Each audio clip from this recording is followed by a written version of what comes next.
Alhamdu, tidak boleh ala. Tidak ada pantulan di sini ya, karena bukan huruf qalqalah.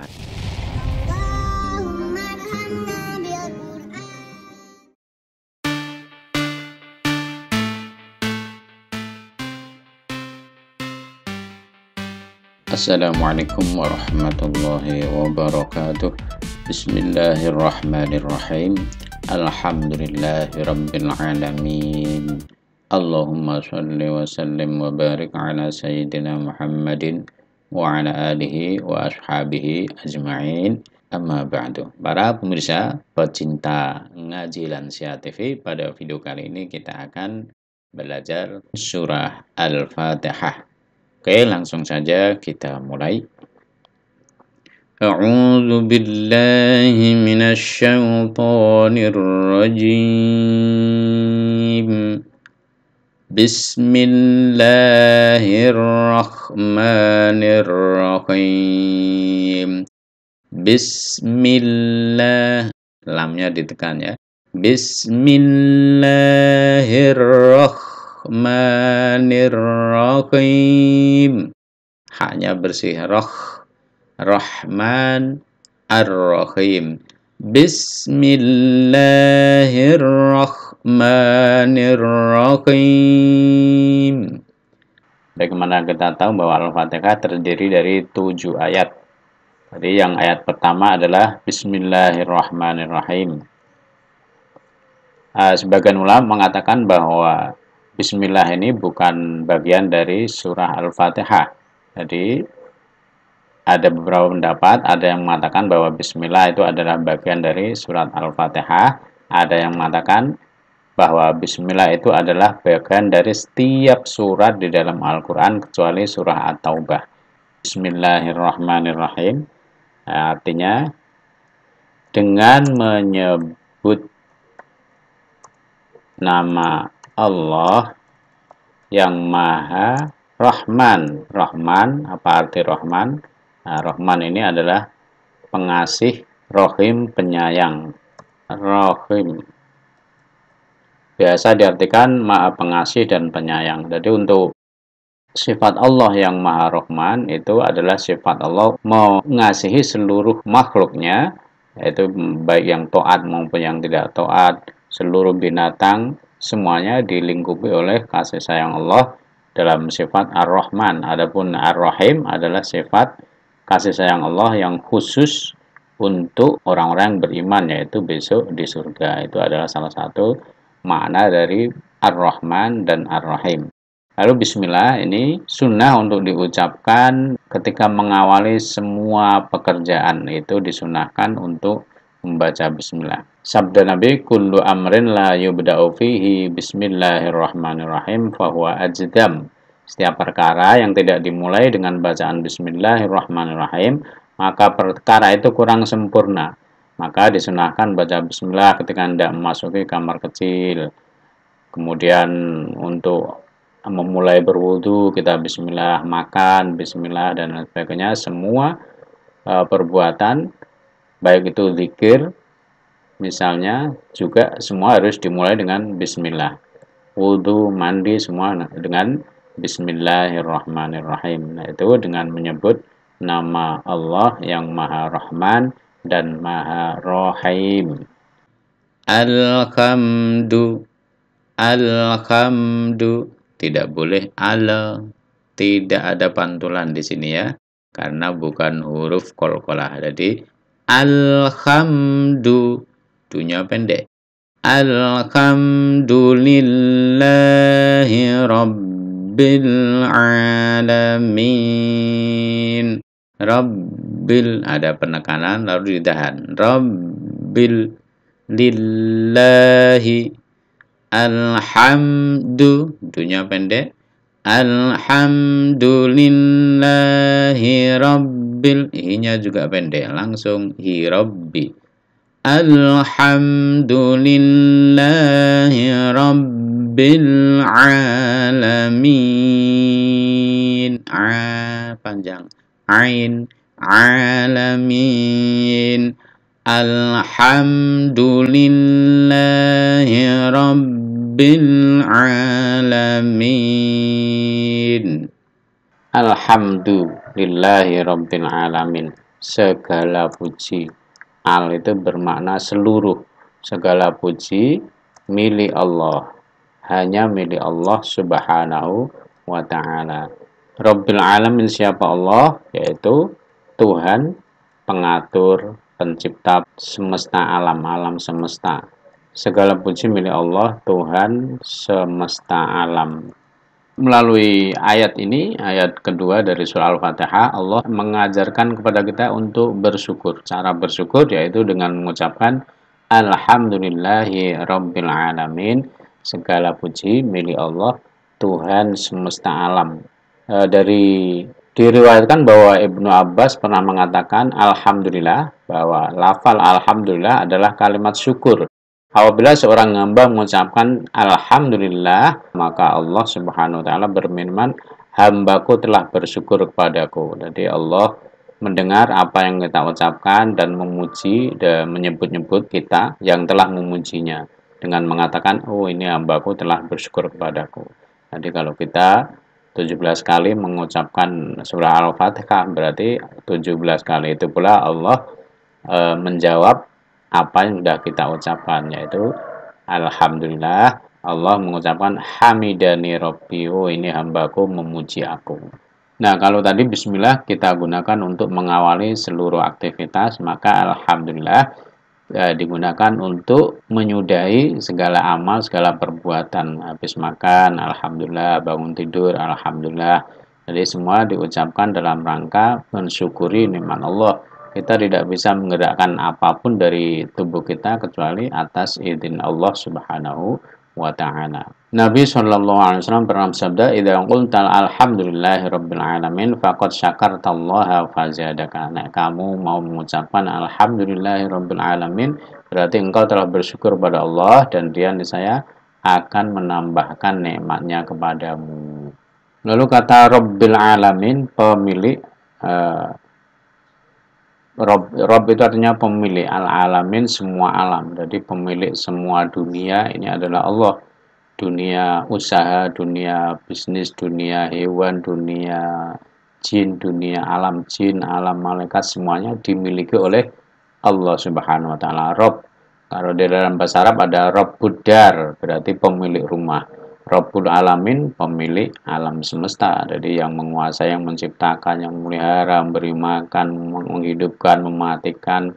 Jadi kalau seorang memelihara kambing misalnya, itu dalam bahasa Arab Yurabbi al-Ghanam, dia memelihara kambing pakai kata-kata Rob. Jadi Robbi ini juga artinya pemelihara. Alam jagat raya ini di bawah naungan dan pemeliharaan Allah. Tafsir dari alamin, seluruh alam, menurut Qatadah adalah setiap jenis alam, setiap jenis dunia, dunia bisnis, dunia ekonomi, dunia apapun itu semuanya diatur, dikuasai oleh Allah Subhanahu wa taala. Tapi menurut beberapa ulama yang lain seperti Zaid bin Aslam, bahwa mengatakan bahwa yang dinamakan alam itu adalah yang bernyawa dan berkembang biak. Kalau di sini biasanya ditafsirkan sebagai jin dan manusia. Rabbil alamin, alam jin dan alam manusia. Ar-Rahmanir Rahim. Bersih. Ar-Rahmanir Rahim. Yang maha pengasih lagi maha penyayang. Ini tadi sudah ada uraiannya di atas. Yang maha pengasih lagi penyayang. Maliki yaumiddin. Maliki ki pendek, maliki yaumiddin. Middin dal tasdid ditekan ya. Yaumiddin, maliki yaumiddin.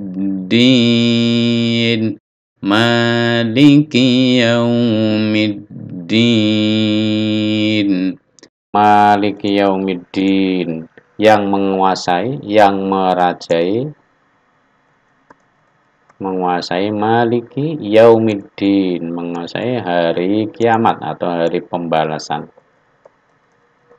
Jadi kalau di dunia, kekuasaan Allah dititipkan kepada para raja, para penguasa, presiden, semua adalah diberi kekuasaan oleh Allah Subhanahu wa taala. Adapun besok dari kiamat tidak ada yang berkuasa sama sekali kecuali Allah. Bahkan tidak ada yang berani berkata-kata selain Allah. Menunduk, semuanya tunduk kepada Allah Subhanahu wa taala. Ketika semua makhluk sudah dimatikan, tinggal Allah sendiri. Dialah Al-Malik, Raja, Al-Hakku yang sebenarnya. Kemudian Allah menghidupkan para malaikat, menghidupkan Nabi Muhammad, lalu menghidupkan seluruh makhluk yang pernah hidup. Disitulah Allah menunjukkan kekuasaannya sebagai Maliki Yaumiddin, penguasa hari pembalasan. Pada ayat kedua tadi, Alhamdulillahi Rabbil Alamin, Allah mengajarkan kepada kita untuk bersyukur kepada Tuhan semesta alam yang memiliki seluruh alam ini, seluruh jagat raya ini.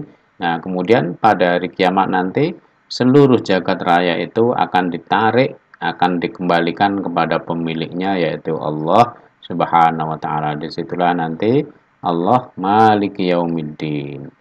Jadi seluruh kekuasaan, seluruh jabatan, seluruh kepemilikan, semuanya kembali kepada aslinya, yaitu kepada Allah Subhanahu wa ta'ala. Dalam surah Maryam disebutkan, Inna nahnu narithul arda wa man 'alaiha wa ilaina yurja'un. Inna nahnu narithu, sesungguhnya kami memiliki bumi dan semua orang-orang yang ada di atasnya, dan hanya kepada kamilah mereka dikembalikan. Jadi Malik itu bisa raja, bisa pemilik, penguasa, artinya sejenis ya. Malik Yaumiddin, pemilik hari pembalasan, atau raja atau penguasa yang menguasai hari pembalasan. Hari pembalasan Yaumuddin, ya hari kiamat itu, semuanya pada waktu itu dikumpulkan di mahsyar, yaitu tempat perkumpulan seluruh umat manusia dari sejak Nabi Adam sampai terakhirnya umat Nabi Muhammad dikumpulkan menghadap pada Allah Subhanahu wa taala. Dan ketika seluruh makhluk berkumpul di hadapan Allah di sebuah padang mahsyar, maka pada surat Toha disebutkan wa khasya'atil aswatu lirrahmani fala tasma'u illa hamsa, dan merendahlah semua suara kepada Tuhan yang Maha Pemurah. Daripada barang itu tidak ada yang bersuara, tidak ada yang bersuara kecuali cuma bisik-bisik saja. Dalam surat yang lain, yauma ya'ti la takallamu nafsun illa bi'idnih wa minhum syaqiyyun wa sa'id. Dikala datang hari itu tidak ada seorang pun yang berbicara melainkan dengan izinnya. Maka di antara mereka ada yang celaka dan ada yang bahagia. Imam Ad-Dhahhak mengatakan dari Ibnu Abbas bahwa makna Maliki Yaumiddin artinya tidak ada seorang pun di hadapan Allah yang memiliki kekuasaan seperti halnya di saat mereka raja-raja tersebut masih hidup di dunia. Jadi tidak ada yang memiliki kekuasaan kecuali Allah Subhanahu wa taala. Karena di situ Allah yang berkuasa, Allah yang mengatur, Allah yang menguasai seluruh proses pada hari kiamat tersebut, maka semuanya tunduk. Pada hari itu Allah membalas mereka dengan perbuatannya. Dihisab, ada proses hisab, jadi penghitungan amal. Jika amal perbuatannya baik, balasannya baik dan tidak boleh protes. Jika amal perbuatannya buruk, maka balasannya pun buruk, kecuali orang yang mendapat ampunan dari Allah, dan itu merupakan hak dari Allah Subhanahu wa taala. Iyyaka na'budu wa iyyaka nasta'in. Iyyaka, ada tasdid ya, ditekan lalu dipanjangkan, ditahan. Iyyaka, iyyaka, kaf pendek. Iyyaka na'budu, du juga pendek. Iyyaka na'budu wa iyyaka nasta'in. Ain ta'in. Iyyaka, ka langsung na'budu, du pendek langsung wa. Na'budu wa iyyaka, ka pendek lagi langsung nas. Wa iyyaka nasta'in. Iyyaka na'budu wa iyyaka nasta'in. Iyyaka na'budu, hanya kepadamu. Hanya iyyaka, hanya kepadamu. Kepadamu na'budu, kami menyembah. Menyembah artinya ibadah. Ibadah artinya mengabdi. Jadi abdi, hamba itu dari kata-kata abada, abdun, abdun hamba atau budak. Menyembah, mengabdi, beribadah. Ibadah dari kata-kata abada, ya butuh, hanya kepadamu kami mengabdi, kami menyembah, kami beribadah. Wa iyyaka, dan hanya kepadamu kami memohon pertolongan, memohon ma'unah. Kepadamu kami minta pertolongan. Iyyaka ditaruh di depan. Ini maknanya apa? Menunjukkan hanya. Iyyaka, kepadamu kami menyembah. Artinya hanya kepadamu kami menyembah. Wa iyyaka, dan hanya kepadamu kami mohon pertolongan. Jadi setelah ayat 1 kita memuji Allah, ayat 1 sampai 4 ya. Kita memuji Allah, kemudian pada ayat kelima ini kita mengatakan kepada Allah seolah-olah kita berada di hadapan Allah. Kita dekat dengan Allah, kita hadir di hadapan Allah dan mengatakan iyyaka na'budu, ya Allah, hanya Engkau yang kami sembah, wa iyyaka nasta'in, dan hanya kepadamu kami mohon pertolongan.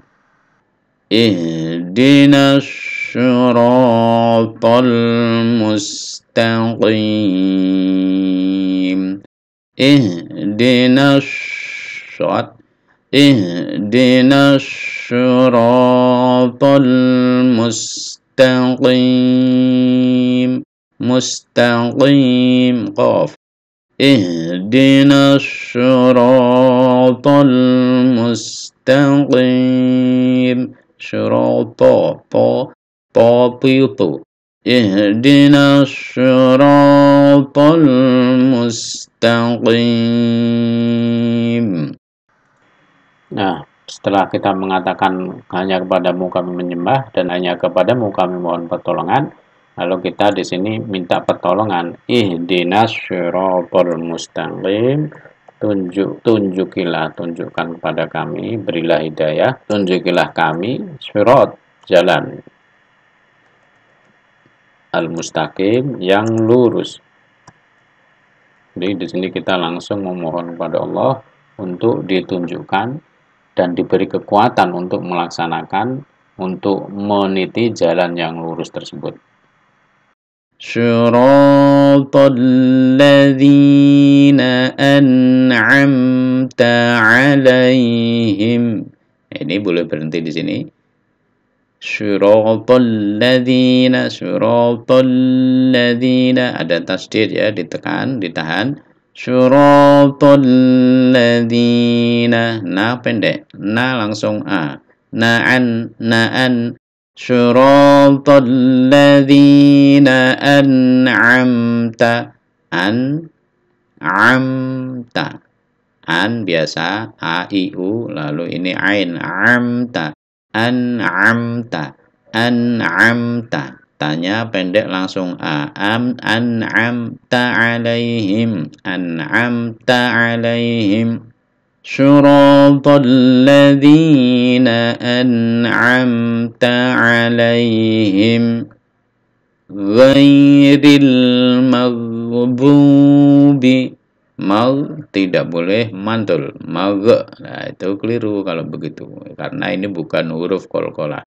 Ghairil maghdubi. Jangan maghdubi. Jadi jangan mantul ya.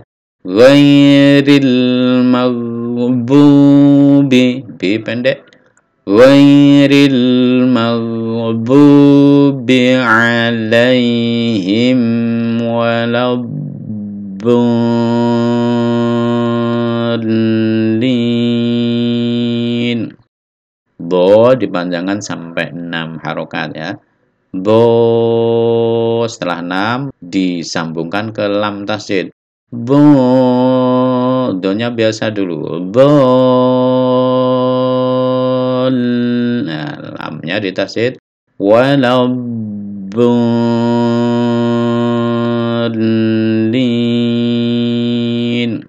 Bol al-nya tasdid itu ditekannya ditahan 2 harokat. Waladdallin.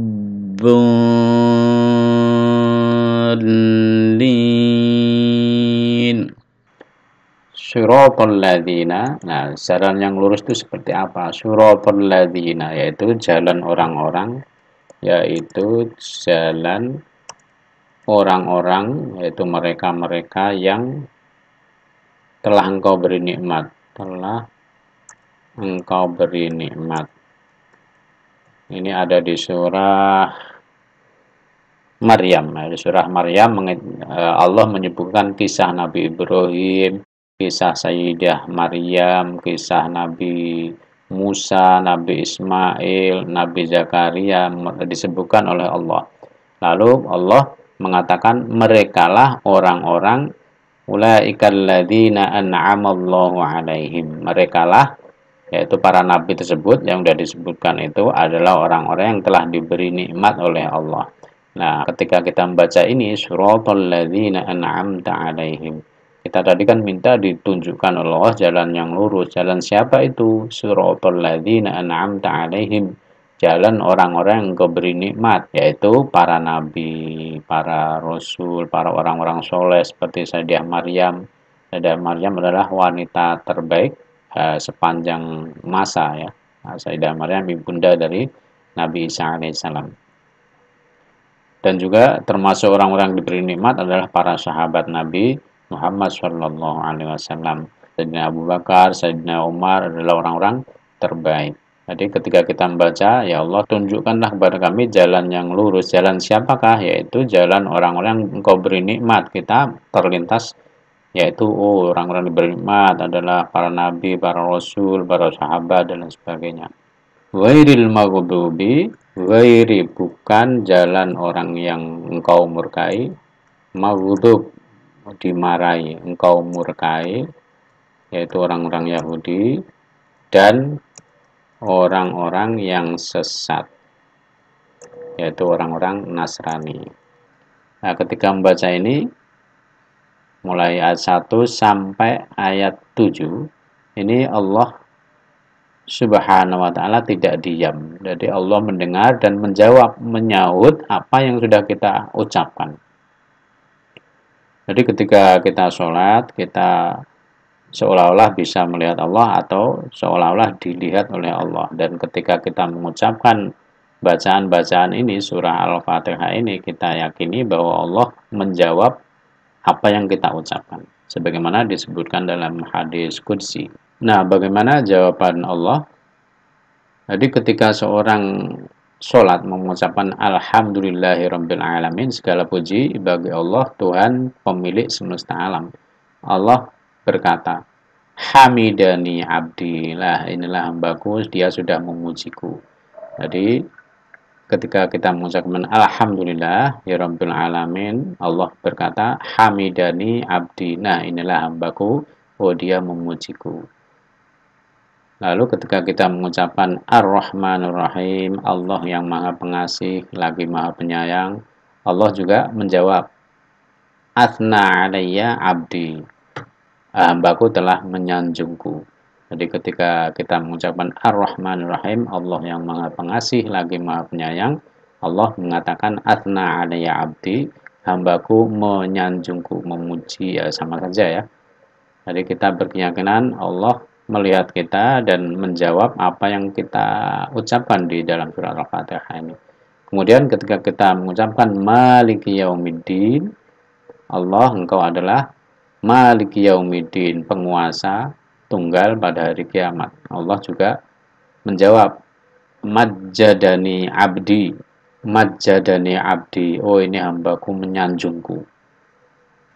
Lalu seterusnya iyyaka na'budu wa iyyaka nasta'in. ketika kita mengucapkan iyyaka na'budu, hanya kepadamu ya Allah kami beribadah, kami mengabdi beribadah, kami menyembah, wa iyyaka nasta'in, dan hanya kepadamu kami mohon pertolongan. Apa jawaban Allah? Hadza baini wa baina abdi. Oh, ini adalah antara aku dan antara hambaku.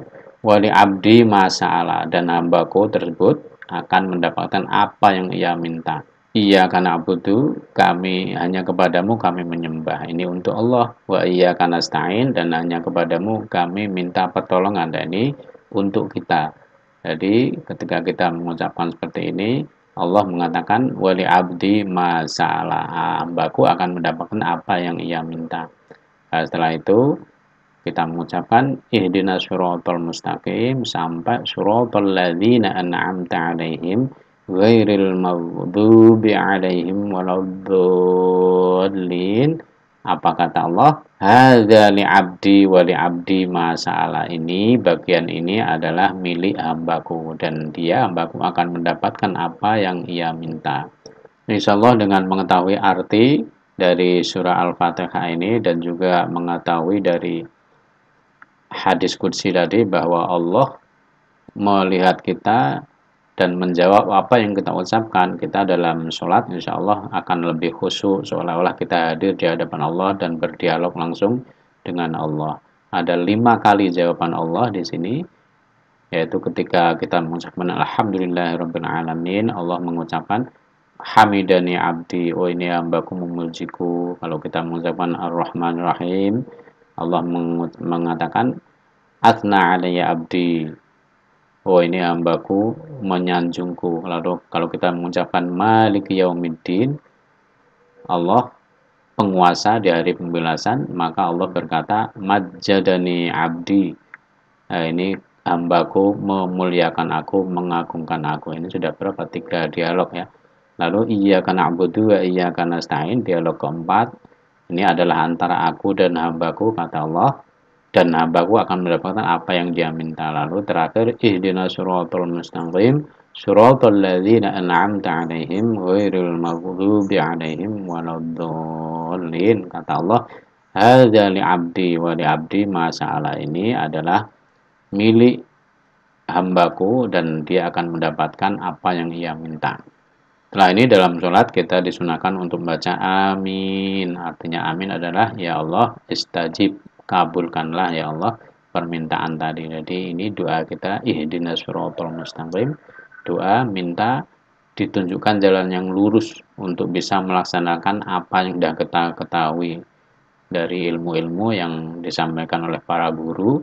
Ada yang banyak yang kita tidak bisa laksanakan, jadi sebatas pengetahuan. Artinya apa? Kita belum mendapatkan petunjuk, belum mendapatkan hidayah. Dan di situ juga setan dari depan kita, dari atas, kanan, kiri, belakang, selalu menggoda kita. Setiap hari 24 jam non-stop setan terus mengepung kita dan menggoda kita untuk tidak melakukan perintah Allah. Disinilah kita selalu berdoa kepada Allah, ya Allah ihdinas siratal mustaqim, tunjukkan kami jalan yang lurus. Tunjukkan kami, berilah kami kekuatan untuk melaksanakan apa yang ilmu-ilmu yang sudah kami ketahui. Itu adalah di antara makna ihdinas siratal mustaqim siratal ladzina an'amta 'alaihim, yaitu sebagaimana perilaku orang-orang yang telah engkau beri nikmat pada zaman dahulu, para nabi, para sahabat, dan sebagainya. Alhamdulillah, demikian terjemah dari surah Al-Fatihah. Apabila ada kekurangan, dan tentu banyak kurangan, kesalahan, mohon dimaafkan. Semoga bermanfaat. Wallahul muwaffiq ila aqwamit thoriq. Jika dirasa video ini bermanfaat, silahkan di like, bisa komen, dan di-share juga ke teman-teman yang lain. Dan yang lebih penting, silahkan subscribe channel Ngaji Lansia TV. Assalamualaikum warahmatullahi wabarakatuh.